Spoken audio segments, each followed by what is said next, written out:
Now, I am pleased to introduce Senate Majority Leader Chuck Schumer.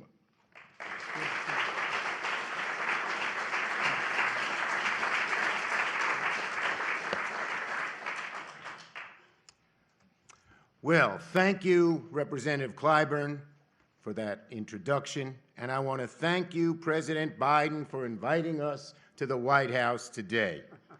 Thanks to my colleagues here today, this has been one of the most productive stretches in Senate history, from the first gun safety bill in decades, to strengthening NATO, to outcompeting the Chinese Communist Party, to taking care of our veterans. And to top it all off, we celebrate a groundbreaking achievement, the most important bill we have passed in a long time. President Biden will sign the Inflation Reduction Act into law today.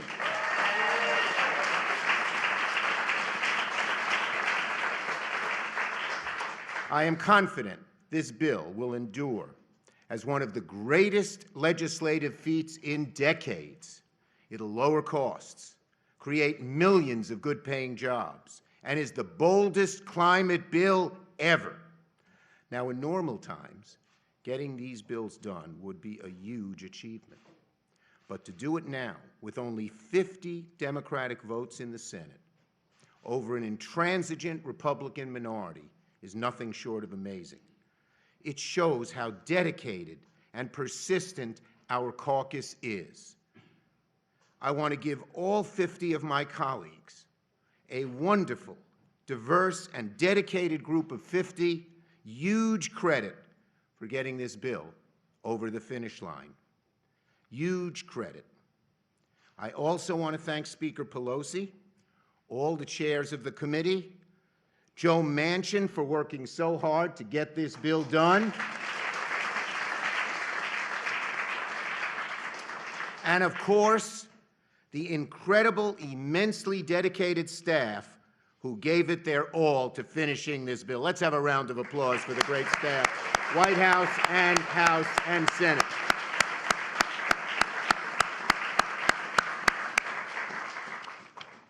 For years, the naysayers said we could never take on the big drug companies and lower the cost of prescription drugs, but now we have.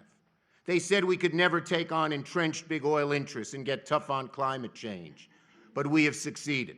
They said we'd never close tax loopholes for the wealthy and make the ultra-rich pay their fair share, but we've gotten all these things done in one single bill.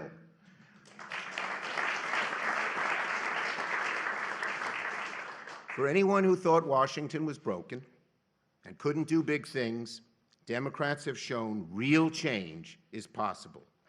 If the last 2 months could be summed up in a word, it would be persistence.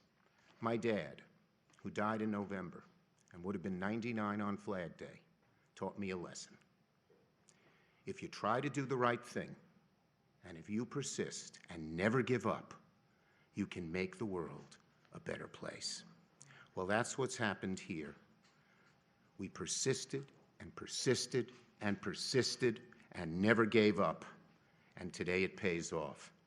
I know my dad is looking down and smiling. And finally, and most importantly, thank you, President Biden, for your leadership. This has been a long and grueling process. We wouldn't be here without you. A year and a half ago, you laid out the groundwork for this bill. And like us, you persisted every single day, working closely with my team in our caucus for more than a year to get this bill done. The President deserves tremendous credit for this moment. He knew precisely when to step in and when to let negotiations play out. He knew when to use the bully pulpit and when to bring people together away from the spotlight. He made sure we never lost our focus on climate. The President's vision, his dedication to our country, and his experience who made this moment possible. Thank you, President Biden.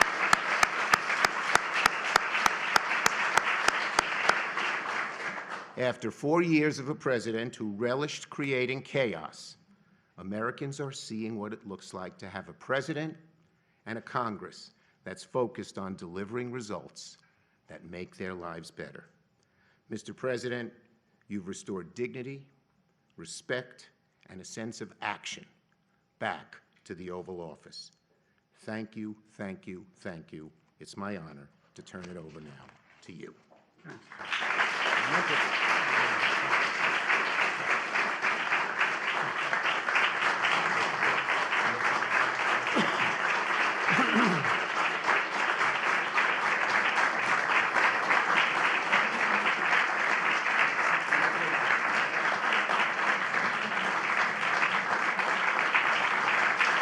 Please, proceed.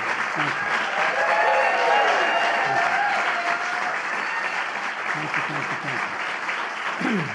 Please. Thank you, Majority Leader Schumer. Chuck, you've been a good friend a long, long time. And Joe, I never had a doubt. Joe had an operation on his shoulder. I just want you to know it wasn't because of anything we did. He's in great shape. And our whip, Mr. Clyburn, you're amazing. And I am reminded often by my staff, were not for you, your wife telling you to endorse me, I wouldn't be standing here. But thank you very, very much. And also Congresswoman Castor and my good friend Frank Pallone, Congressman Pallone. Thank you for your leadership. You know, while they couldn't be here, I especially want to thank Nancy Pelosi, who was instrumental in this law, and Vice President Harris for an incredible work she did. And I'm about to sign the Inflation Reduction Act into law, one of the most significant laws in our history. Let me say from the start, with this law, the American people won and the special interests lost. The American people won and the special interests lost. We're in a session of, for a while, people doubted whether any of that was going to happen. But we are in a season of substance. This administration began amid a dark time in America. As Jim said, a once-in-a-century pandemic, devastating joblessness, clear and present threats to democracy and the rule of law, doubts about America's future itself. And yet, we've not wavered, we've not flinched, and we've not given in. Instead, we're delivering results for the American people. We didn't tear down, we built up. We didn't look back, we looked forward. And today offers further proof that the soul of America is vibrant, the future of America is bright, and the promise of America is real and just beginning. Look, the bill I'm about to sign is not just about today, it's about tomorrow. It's about delivering progress and prosperity to American families. It's about showing the American and the American people that democracy still works in America, notwithstanding all the talk of its demise. Not just for the privileged few, but for all of us.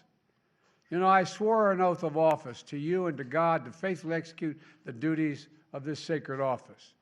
To me, the critical duty of the President is to defend what is best about America.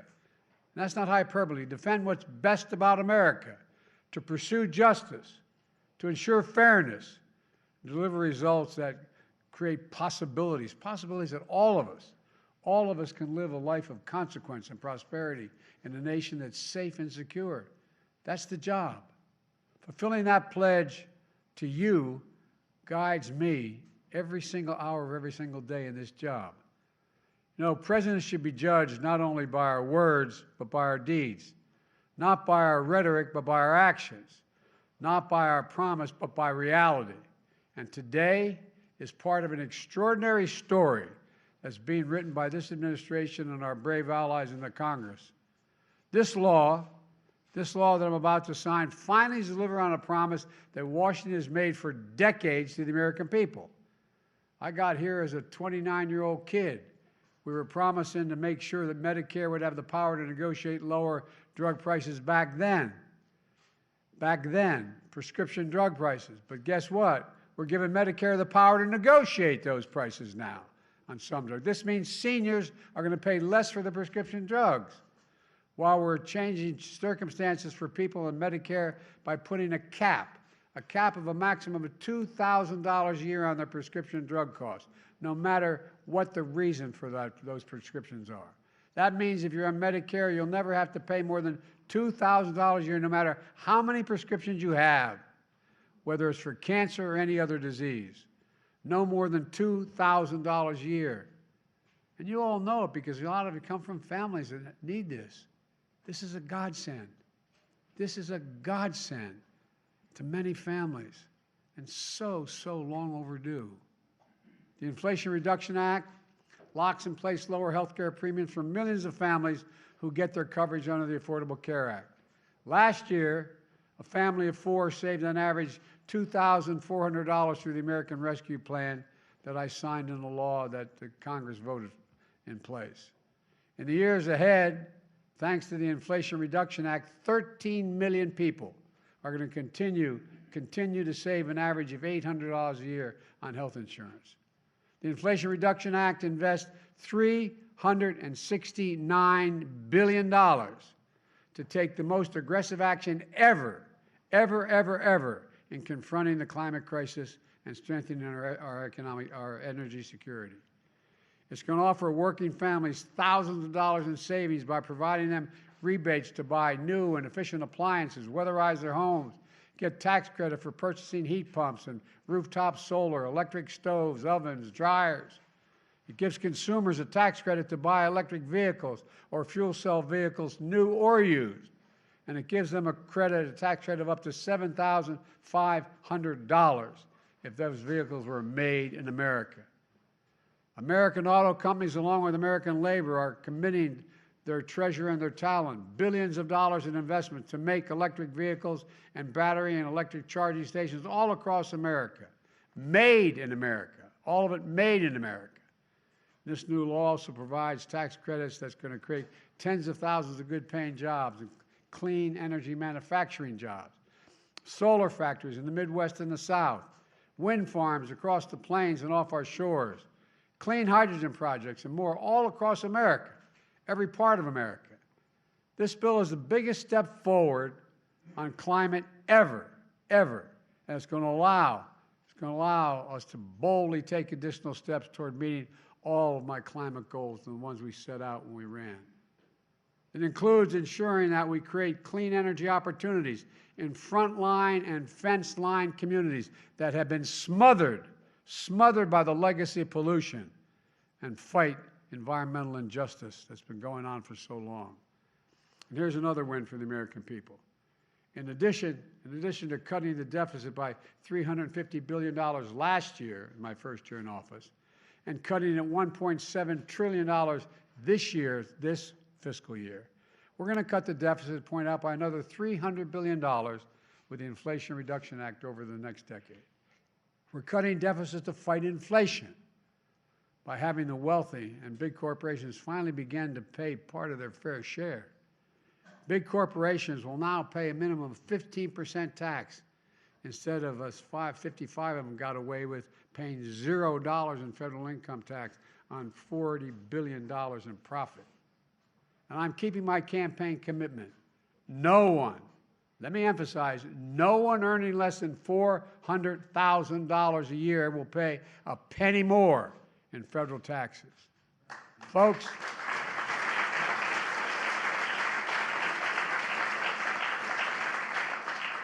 the Inflation Reduction Act does so many things that for so many years, so many of us have fought to make happen. And let's be clear. In this historic moment, Democrats sided with the American people, and every single Republican in the Congress sided with the special interest in this vote. Every single one. In fact, the big drug companies spent nearly $100 million to defeat this bill. $100 million. And remember, every single Republican in Congress voted against this bill. Every single Republican in Congress voted against lowering prescription drug prices, against lowering health care costs, against the fairer tax system. Every single Republican, every single one, voted against tackling the climate crisis, against lowering our energy costs, against creating good-paying jobs. My fellow Americans, that's the choice we face. We can protect the already powerful or show the courage to build a future where everybody has an even shot. That's the America I believe in. That's what I believe in. And today, we've come a step closer to making that America real. Today, too often, we confuse noise with substance. Too often, we confuse setbacks with defeat. Too often, we hand the biggest microphones to the critics and the cynics who delight in declaring failure, while those committed to making real progress do the hard work of governing. Making progress in this country as big and complicated as ours clearly is not easy. It's never been easy. But with unwavering conviction, commitment, and patience, progress does come. Your dad was right. And when it does, like today, people's lives are made better, and the future becomes brighter, and a nation can be transformed. That's what's happening now. From the American Rescue Plan that helped create nearly 10 million new jobs, to once-in-a-generation infrastructure law that will rebuild America's roads, bridges, ports, deliver clean water, high-speed internet to every American, to the first meaningful gun safety law in 30 years. And if I have anything to do with it, we're still going to have an assault weapons ban, but that's another story. And to get significant veterans' health care law in decades for the first time, to a groundbreaking chips and science law that's going to ensure that technologies and jobs of the future are made here in America. In America. And all this progress is part of our vision and plan and determined effort to get the job done for the American people, so they can look their child in the eye and say, honey, it's going to be okay. Everything's going to be okay. Everything's going to make it sure that the democracy delivers for your generation, because I think that's at stake. And now, I know there are those here today who hold a dark and despairing view of this country. I'm not one of them. I believe in the promise of America. I believe in the future of this country. I believe in the very soul of this nation. And most of all, I believe in you, the American people. I believe to my core there isn't a single thing this country cannot do when we put our mind to it. We just have to remember who we are. We are the United States of America. There's nothing beyond our capacity. That's why so many foreign companies decide to invest or make chips in America. Billions of dollars. We're the best. We have to believe in ourselves again. And now, I'm going to take action that I've been looking forward to doing for 18 months. I'm going to sign the Inflation Reduction Act.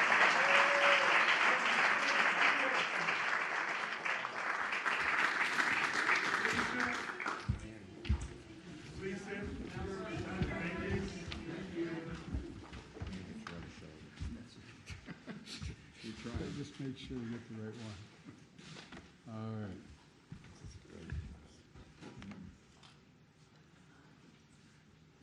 Okay.